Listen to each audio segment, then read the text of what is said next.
and I don't say this to brag, but I think I'm the only conservative in the race. Because how can you be conservative if you're only for cutting off the Democrat spending, but you're not for looking at all at the military spending that's coming from the right? You're not at all for looking at the foreign aid. Almost nobody in Washington is for cutting any foreign aid. So when I said, let's just cut the foreign aid to the people who are persecuting Christians, you know what the vote was? 18-2 to continue sending the foreign aid to these countries. But if you had a public election, if you had a public election anywhere in the country, New Hampshire or otherwise, and you said, should we continue sending money we frankly don't have, but would you continue sending money to countries that hate us and persecute Christians? Nobody would be for that. But only in Washington. Washington is so thoroughly out of touch that continues on. When they are challenged, they say, well, we're only sending the money to the moderates so we can influence those countries. And it's like, well, how long have we been doing that? Decade after decade, it doesn't appear to be influencing their behavior at all. In fact, we look like the world's patsies that we're going to continue giving this money hand over fist to countries that never seem to change their behavior. So I get frustrated sometimes that the people in Washington really don't represent the Republicans out in the countryside. A good example is on the taxes. I want to get rid of the whole tax code. You know what they want in Washington? And this is just the Republicans. The Democrats don't want to do anything good for lowering taxes at all. But even the Republicans, their platform is something they call revenue neutral tax reform. What does that mean? That means half of you will pay more taxes and half of you will pay less taxes, and the net effect will be zero. It'll be neutral. We won't raise or lower taxes at all for the general public. We'll just lower some of the rates, but we'll get rid of some of the other deductions. In the end, we'll all pay the same, which means government will be the same size. I want to make government smaller. The reason I want to chop up the tax code and have one flat rate of 14.5% is because I want to starve the beast. I want government to be smaller. Let's don't feed it. Don't give them money in Washington. They're not good with money. I tell people it's not that they're inherently stupid, although it's a debatable question. They just don't get the right signals. They don't get the signals that you get. You get a definite signal. If you had no money left and you kept spending money, someone comes to collect it. If you were borrowing money to pay your mortgage, that would be outrageous. It would only last a couple of months. So the thing is that they aren't getting the same signals in Washington. So then we get fired up and we elect Republicans. So we elected Republicans to run the House, and then a couple years later we elected Republicans to run the Senate. And what has changed? Not much of anything. Why? I think it's a lack of courage. It's a lack of people willing to stand up for what they believe in. People say, well, we can't defund anything because we can't get 6 Democrats and there's only 54 Republicans and we have to get to 60 in the Senate to defund things. Well, it's really just not true. Everything is defunded at the end of a fiscal year. All spending ends at the end of a fiscal year. All you got to do is let it expire. And then you tell the other side, if you want to spend money, let's say, what are they spending money on? I'll give you a couple of examples. We spent $800,000 last year developing a televised cricket league in Afghanistan. Do you know how many people have televisions in Afghanistan? Almost nobody's got a TV there, but I don't care if they all had televisions. Why in the world would we spend $800,000 we don't have developing a televised cricket league for Afghanis to watch? We spent $250,000 on bringing 24 kids from Pakistan to space camp in Alabama. What are we thinking? But all of that goes on. If you have something called a continuing resolution, where you put all of the bills together into one big ball, we call it a continuing resolution, no reform occurs. I told them the other day, and I was fairly animated in my speech, I said it's a steaming pile of the same old, same old. That's what it is. No reforms, nothing. We just keep spending the money. If you don't think we wasted, here's another example. We spent a couple $100,000 studying whether or not Japanese quail are more sexually promiscuous when they're on cocaine.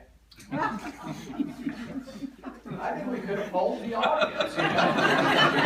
We could have saved a lot of money, or as the lawyers like to say, maybe we could just stipulate that they are. None of that ends, though, if you do a continuing resolution. So a continuing resolution to continue spending is basically abdicating your duty and it is an admission of defeat. It is preemptively announcing your defeat. We do not need 60 votes to defund anything. Everything expires at the end of the fiscal year. So we just had it September 30th, and 3/4 of the Republicans and 3/4 of the Democrats got together because it's very important for them to govern. We hear this all the time in our private meetings. We must show the public that we are mature and that we will govern. Govern over what? The demise of our country? That's what's going on. We're spending ourselves into oblivion, but they are so frightened of the government shutting down. Well, the last time the government shut down was about 2 years ago. It shut down for a couple weeks, but the biggest lesson to come out of it was that they were concerned that you might not notice. Seriously. When government shuts down, does it really shut down? 2/3 of your government's on autopilot. 2/3 of your government are Social Security, Medicare, and Medicaid. They go on forever. They're called mandatory spending. They are not touched ever. So then we're talking about 1/3 of the government shuts down. Well, what is the remaining 1/3? Well, half of it's the military, and half of it's the domestic whatever. And so immediately, within 2 or 3 days, we put forward that we should pay our soldiers, and I agree with that. So we reopened the military part. That was 1/6 of government. So really what closed? About 1/6 of government. And so they were afraid you wouldn't notice. So the president did some dramatic things. The president went out, I'm just imagining that he had to hire 200 people, and they were unionized, I'm sure, and then he had to pay them overtime probably, to wrap the World War II monument. So the World War II monument, if you guys ever seen the World War II monument, there is no entrance or exit. It's wide open. And I actually volunteered, I would cut the grass because I like cutting grass. And so I would go and cut the grass with them. But they wrapped it with barricade after barricade, so you could not go and see the World War II monument, to prove to you that you must open your government. That you have to get the government open quickly, so you can't go to the World War II monument. But if you want to remember an image or think about what it's like when your government shut down, here's the image you should remember. It's a bunch of World War II veterans, 85 to 95 years old, cutting the barricades and then throwing them on the lawn at the White House.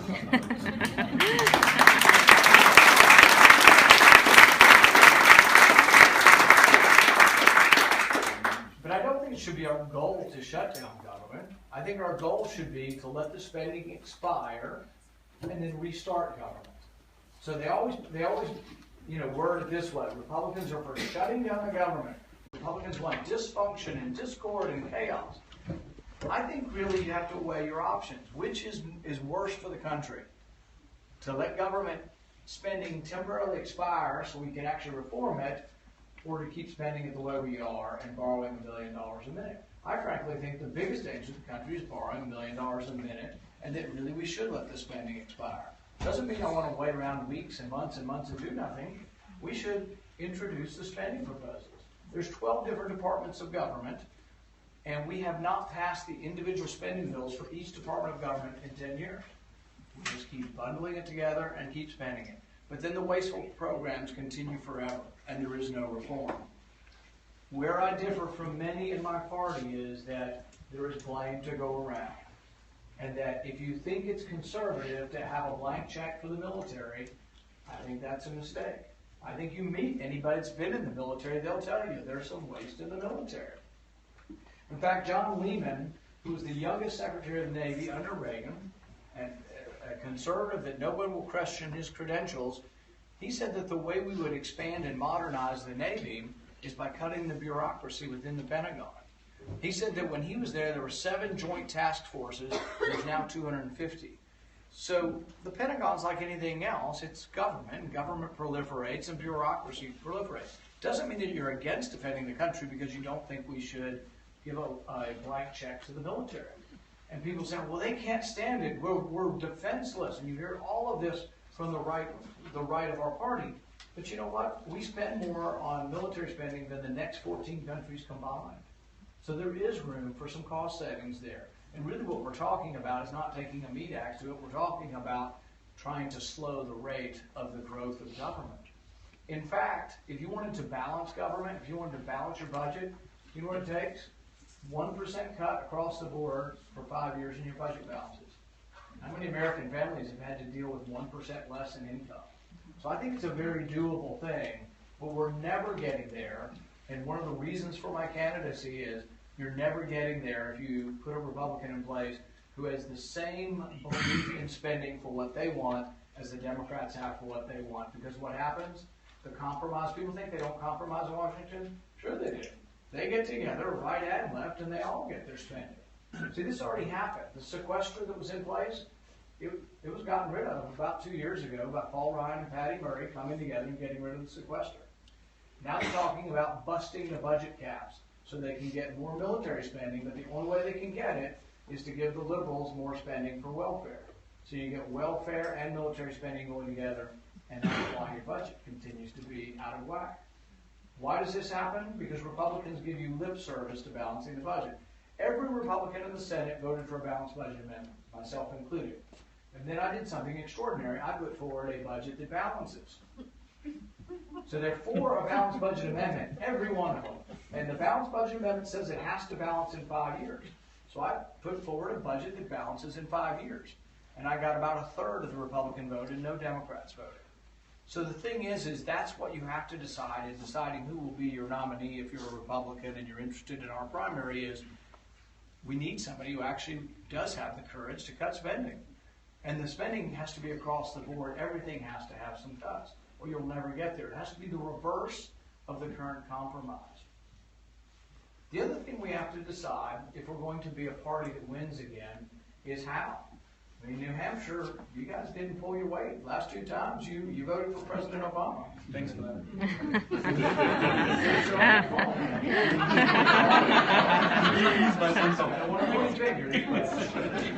So the thing is New Hampshire, which used to be a Republican state presidential elections, is now could go either way.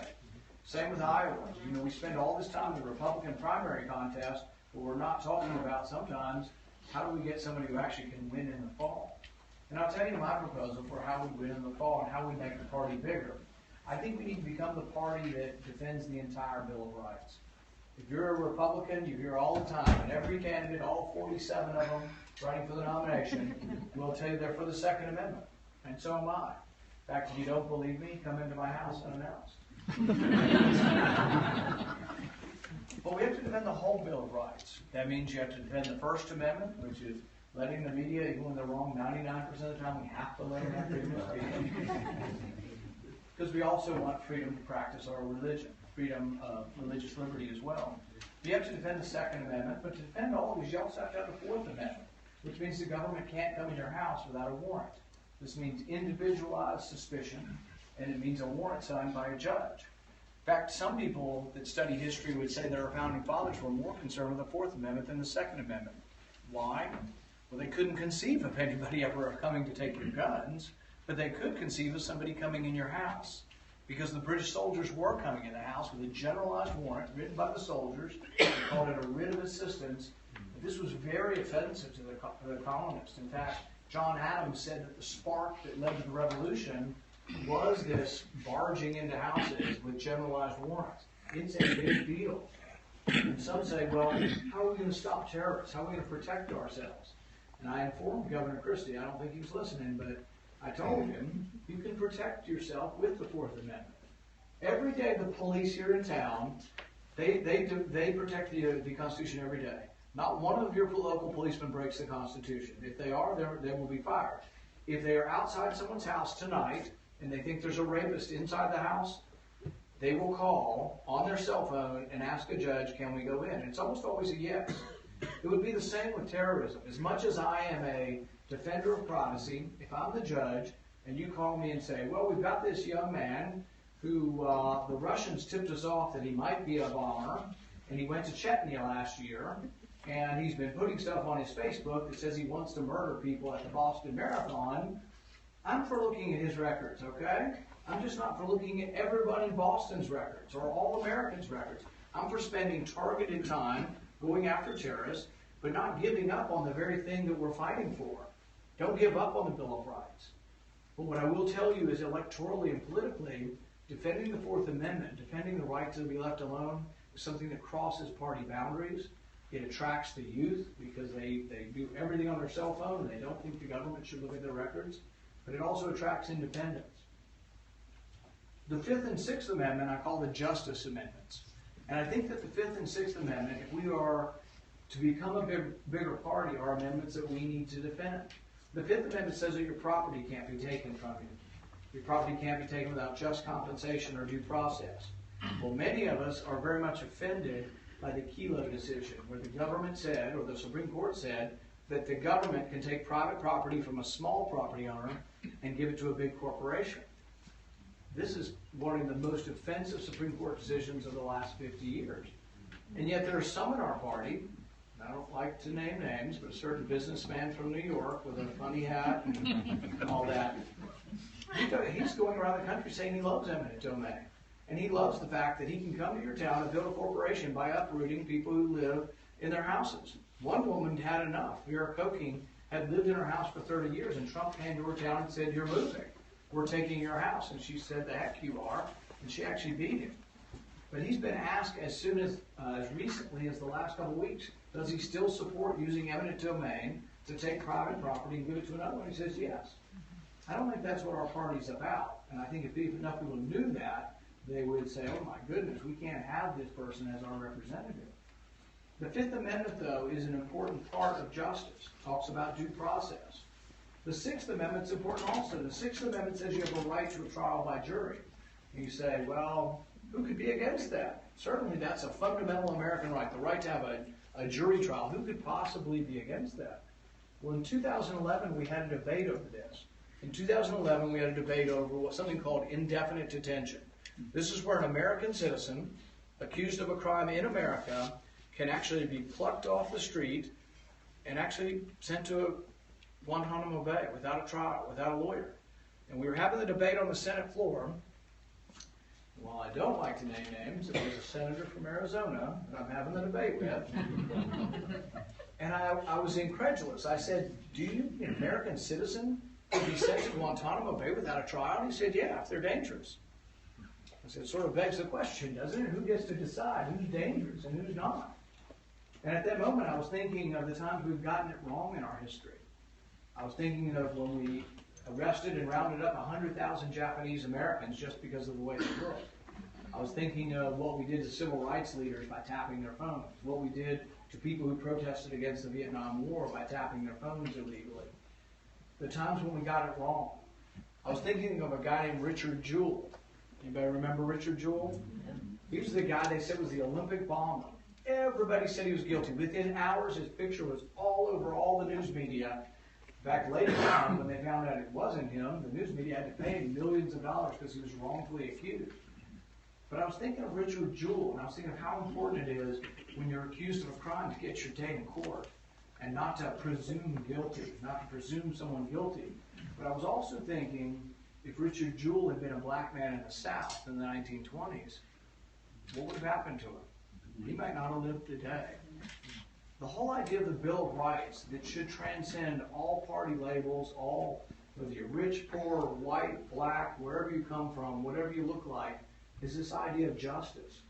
And to me, what I think is that when we become a party, when we become the party of justice, the party that will defend people against injustice, I think that's a popular idea. I think that's an inclusive idea. That's an attractive idea that people will come to our party.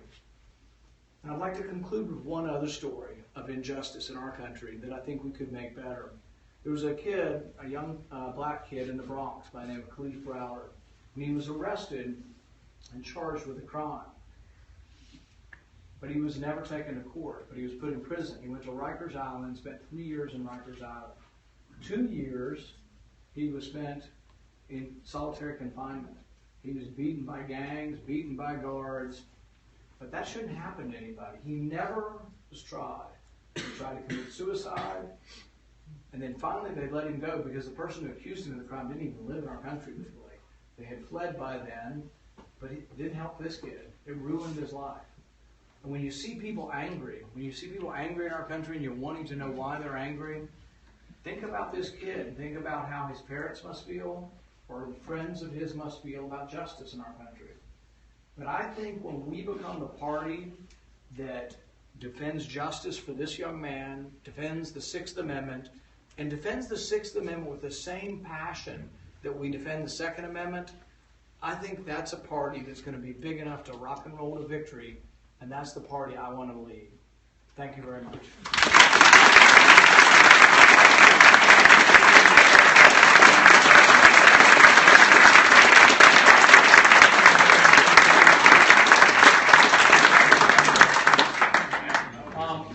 Ladies and gentlemen, the Senator's going to answer a couple questions if you have any. But before he does that, I'm going to put on my salesman hat and say, if you believe as I believe, if you think we need a change in our country, if you think it's time to find someone, I saw one gentleman raise his hand, I'll go over with an envelope and a card in a second. If you think you want to stand up and fight for the values that we have a little Connect card.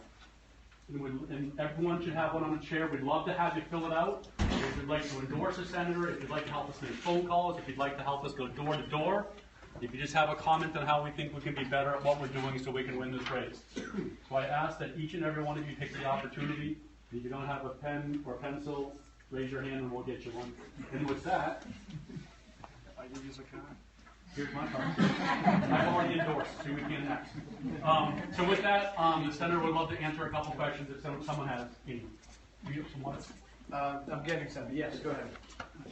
Senator Rankin, first, congratulations on your victory. This is about poll votes and convention. Senator, you were just talking a little bit about this, but the Founding Fathers believed that the freedoms articulated in the First Amendment, religious freedom, freedom of press, freedom of right to assembly, was paramount to all the other amendments. One of the central sort of themes, issues of your campaign is civil liberties. We were just talking about that. Could you explain to us why you think that some of these civil liberties are at a threat right now? Why you think the protection of them is essential for the preservation of constitutional democracy? And as President of the United States, what would you do to ensure that they are protected and preserved? I think some of the reason why we have lost touch or lost the grasp for liberties and rights is that we've forgotten where they come from. And we think that somehow the majority grants you rights or the government grants you rights. And we got it kind of upside down. Our rights come from our Creator, and they pre-exist all government. The great thing about the way our founding fathers set up government was it was to restrain government, to protect rights that were already yours. The Bill of Rights is incredibly important also because people get confused. They think we live in a democracy. We don't. And our founding fathers were horrified by the notion of democracy. What do I mean by that? They were horrified by the notion that a majority could take away your rights.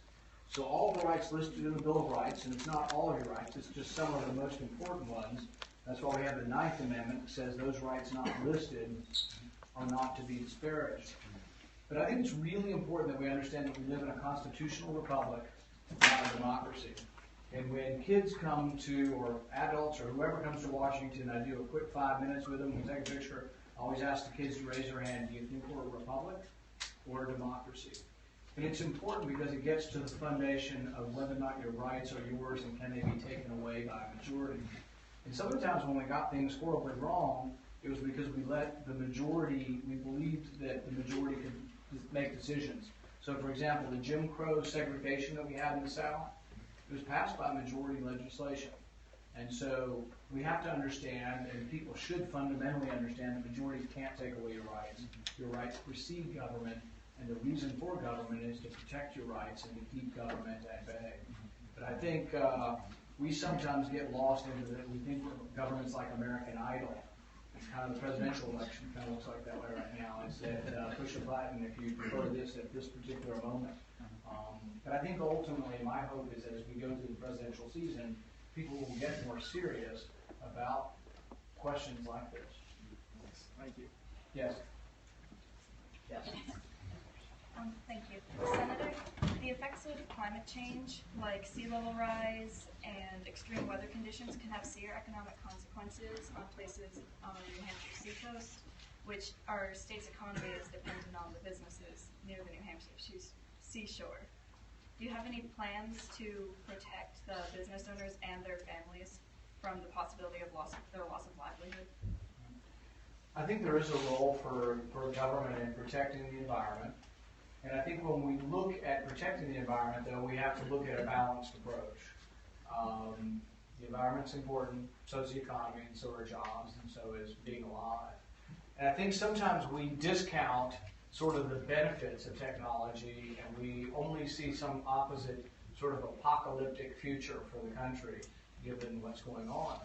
And I'll give you an example, is that if you look at the 10 countries that produce the most electricity, and you look at the 10 countries that produce the least amount of electricity, and as a consequence, you could say they also pollute because they make electricity, and the 10 countries that don't make any electricity don't pollute. Well, the countries that make electricity live 25 years longer. So we don't want to forget about the benefits of electricity, of being able to be inside. At least half of North America had malaria at one point because we didn't have air conditioning. So there are great benefits to living in a civilized world, and we shouldn't decide all of a sudden we're just not going to have power, we're not going to have electricity. If you look at, and I think this is an important question, and I think we've had somewhat of a distortion, and some of this comes from, an influence in our education that maybe has an agenda. If you ask yourself, is the environment cleaner now or in 1960? There's no, without question, it's cleaner now. If you compare our environment now to 1910, without question, it's a lot cleaner. Even if you look at EPA statistics from coal-fired plants, nitrous oxide, sulfur dioxide, mercury, all going down. So what we have to decide when we're figuring out what regulations we want in our country is, President Obama has decided just to take the emissions to virtually zero, so there'll be no more coal-fired plants. But about 50% of your electricity comes from coal. And if we do this dramatically, there are going to be problems. The first problem you're going to see is rising prices of electricity. So poor people will be hurt more than the rest of those who struggle to make their bills each month. I think that when we ask ourselves, climate, is man involved with climate? Are you a denier, or are you an acceptor? It's both. Man probably has some influence over climate, but so does nature. So all the people promoting man-made climate change, the question I want to know is how much is nature and how much is man? And can you tell me with certainty this is all man and nothing to do with nature? Before man was around, before we started burning anything, there was all these enormous changes in the climate. We had glaciers, we've had hotter times, we've had times with more carbon, less carbon. So I think we just shouldn't be, we shouldn't succumb to an apocalyptic version that, oh my goodness, the Statue of Liberty is drowning and stuff like this, and it's some kind of cataclysmic thing that's coming on. And we ought to have a balanced approach. How much of the climate change is nature and how much is man? And we should try to minimize pollution. Property rights help to minimize pollution too. If you look at some of the worst pollution over the last 50 years, it was done with the permission of government. In fact, the worst pollution in the world right now is done by the permission of totalitarian governments. Soviet Union and China are much worse polluters than we are. And if you protect property rights, you're more likely to protect people from being able to damage someone else's land. Yes? A couple of months ago, the EPA became one of the biggest polluters ever in the history of the U.S. Nobody was fired. A year ago, the VA gave terrible medical service to veterans, including destroying records so people wouldn't know how bad their service was. Nobody was fired. The FBI and DEA are continually breaking into the wrong apartment and sometimes killing people, and nobody is fired. Is it possible to bring accountability to the federal government? That is a great question. And the only thing I would add to your lineage of times when the government really screws up and no one's fired is 9/11. No one was fired. We gave medals to the head of the CIA and the head of the FBI after doing an abysmal job. We had the 20th hijacker a month beforehand. Nobody looked at his computer. Yet no one was ever fired over 9/11. We passed a bill to allow them to fire people over the VA scandal. I think they've fired one person now. But it gets back to, I like to talk about the two reasons why you should have small government. One is the liberty argument, and the other is the efficiency argument. The efficiency argument is what Milton Friedman said, that nobody spends somebody else's money as wisely as their own. it just goes to what you're talking about. The inefficiency and the ineptness of government is because there's not the self-interest that is involved in the marketplace. So what you should do is you should minimize government as a consequence of that. Because of all these failures that you list, that's why government should be very small and do very little. So maybe they could do some of the very little that we want them to do better. But you're right, they're not very good at anything. And as government gets bigger and bigger, and as the rules get more and more onerous, then they have to have more police coming to try to enforce them. So there are 48 federal agencies that have SWAT teams now, including the Department of Agriculture, including the Department of Education has a SWAT team. And it's funny, one of the liberal newspapers has a fact check thing, and they've been putting out that I'm wrong on this. They ask them all, do you have a SWAT team? They all say no. But if you ask them, do you have a group of people that wear body armor, helmets, and carry semi-automatic weapons? They say yes, but they just don't call them SWAT team. But 48 federal agencies. Department of Agriculture has raided organic food stores for the crime of selling milk from the cow. So it's completely crazy. And you just need government to be smaller because they'll never be that good at anything. All right, yes.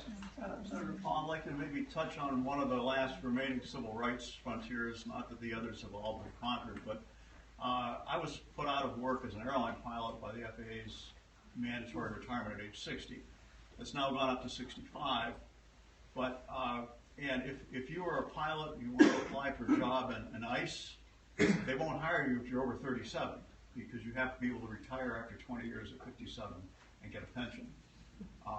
And this is as much as I hate to pay taxes, I'd rather be earning money and paying taxes than have my chosen profession taken away from me. So I think that I'd like to see the end of mandatory age-based retirement in the federal government and in the civilian world as well. Is that based on a federal law for the pilots, or is it the FAA had this? Yeah, it was an FAA rule. We fought it for years. Finally, they went to age 65 because the Europeans went to age 65. That was the only reason they went to 65. Yeah, and I think that you're right. I mean, there's probably, I know some 35-year-olds that are probably in a lot worse health than somebody who's 65. So the decision should probably be based on health. And if it's a federal government rule, you're right. The federal government should mandate it, particularly since you always have more than one pilot on board. But it is difficult making a decision because you obviously don't want someone who's having chest pain daily to be your pilot either. So, anybody else? Maybe one more? Yep. Yes. Hello, I live in Waltonboro. My name is Frank Anderson. Shane called me a couple times.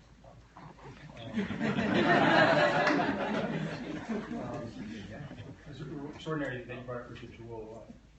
A syndicated talk show host, Dennis Prager, has mentioned that. It seems to me really interesting justice. One thing, though, and I think you have an opening is with Russia. Stephen Cohen, who's from Kentucky, is a professor emeritus at NYU, and his wife, Edith Mother Jones, has mentioned you on the John Batchelder talk show program. How we seem to have a new Cold War with Russia. The Obama administration has made some statements that are very hostile, right. Extending NATO to the shores. And he mentioned you as kind of a non-interventionist Republican, that maybe you could fill in the void. This new Cold War with Russia worries me. No, I'm glad you brought that up. I neglected to bring that up in my speech. And this is another decision we all have to make because it very much worries me what's going on over there. So right now you have Russia flying over Iraq and flying over Syria at the invitation of Iraq and Syria. But you have Hillary Clinton and about a half a dozen Republican presidential candidates saying, we want a no-fly zone. Realize what they're asking for, because what they're asking for is something that's absurd. They're asking for a no-fly zone in an area where someone's already flying. All right? So if Russia's already flying there and you're going to call it a no-fly zone, that means we're going to shoot down Russian fighter pilots. That is a recipe for World War III. And I think a very immature sort of understanding of what's going on over there, but very, very dangerous to all of us. But you've got Hillary Clinton and probably 5 or 6 Republicans calling for a no-fly zone. You have people like Carly Fiorina says she will not talk to Putin. Well, that is really, really scary that if you want to have a leader that's not going to talk. Reagan was considered to be a great conservative leader, but he always talked to the Russians. We never sort of like closed the window and said, oh, we're not going to talk to the Russians. In fact, Reagan negotiated with Gorbachev. And some of the same people in our party, the neoconservatives, that always seem to be excited about getting involved in another war, they criticized Reagan at the time. Now they all love Reagan because they've seen how revered he is in history, but many of them were critics of Reagan for talking to Gorbachev in the first place. So I think you do and should be diplomatically engaged, even with your adversaries around the world. It's a big mistake not to talk. It's a big mistake to draw a red line in the sky and say, you cross it, we're shooting you down. It's a very, very aggressive type of foreign policy. But some people think we have to be involved everywhere. But if there's one true thing for the Middle East, I would say, is that when we've toppled secular dictators, there's been chaos, the rise of radical Islam, and we're more at risk. If you look at Libya, Hillary Clinton was a big proponent of toppling Gaddafi. He was a dictator, not a friend, not a great guy, wouldn't have supported him either. But once he was gone, you had chaos. Our ambassador was assassinated. The whole place is a complete mess. It's a failed state now. But Iraq is a failed state 15 years later, completely a failure. And I think we are more at risk for it becoming a terrorist breeding ground. But really, it's because Hussein's gone. Hussein wasn't a great person either, but he was a counterbalance to Iran. Iran is stronger now because Hussein is gone. You have people in our party, John McCain wants to bomb both sides of many wars. He wants to bomb Assad and ISIS simultaneously. The weird thing about it, we need to understand, is there's 2 million Christians in Syria, and if you ask them who they support, they actually support Assad. They're deathly afraid of ISIS taking over the place. But 2 years ago, President Obama, Hillary Clinton, and many of the Republicans wanted to bomb Assad because he gassed his people. It's terrible that he gassed his people, but you have to understand what will happen if we bomb him. If we bomb Assad, I think ISIS would now be in charge of all of Syria. So I do think we have to think about our interventions and how they've often backfired, and it is something that separates me from the other Republicans. I'm fiscally conservative, as conservative or more conservative than anybody else in the Senate, but I'm also conservative when it comes to all spending, and I'm also conservative with sending our young, our sons and daughters to another war, which I think that should be the last resort, not the first. Thank you, everybody. Thank you.